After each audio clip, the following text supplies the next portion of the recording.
কাছে থেকেই অনেককে গুলি করে। সেখানে হতাহতের ব্যাপারটা এখানেও আমাদের ভাবতে হবে। জঙ্গিরা ছদ্মবেশে আন্দোলনে ঢুকে পড়ে কাছে থেকে গুলি করেছে,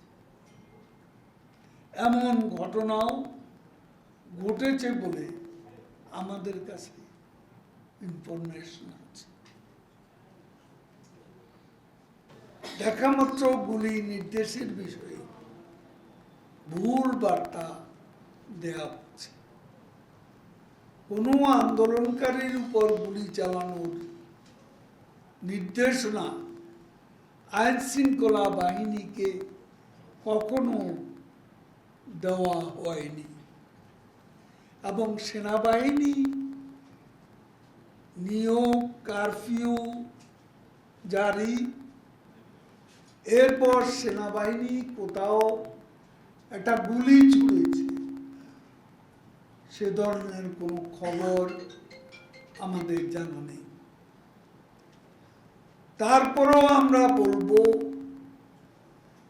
তদন্ত হচ্ছে, সঠিক তদন্তের মাধ্যমে সত্য বেরিয়ে আসবে। প্রতিটি হত্যাকাণ্ডের ব্যাপারেই তদন্ত হবে এবং চিহ্নিত করা হবে হত্যাকারী।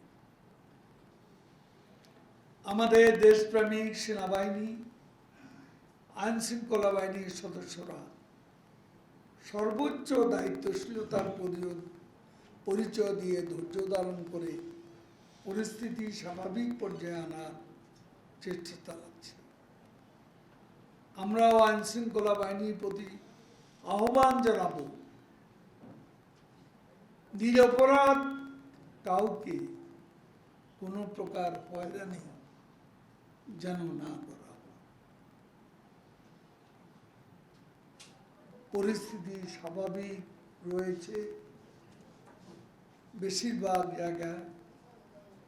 এটা বজায় রাখতে সবাইকে নিজ নিজ এলাকা দায়িত্বশীলতার সঙ্গে কাজ করতে হবে। আরেকটা লক্ষ্যস্থল ছিল, টার্গেট ছিল গণভবন।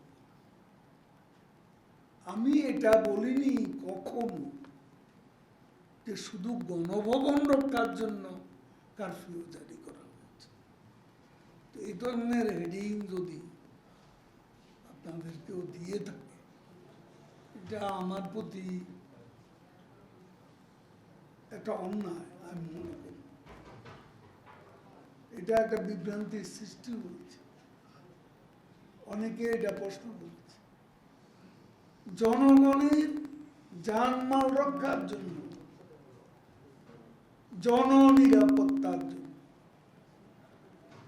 সেনা মোতায়েন, কারফিউ, গণভবন রক্ষার জন্য কারফিউ জারি করা, এমন কথা আমি কখনো। সাংবাদিকরা আছেন, আপনারা অনেকেই ছিলেন,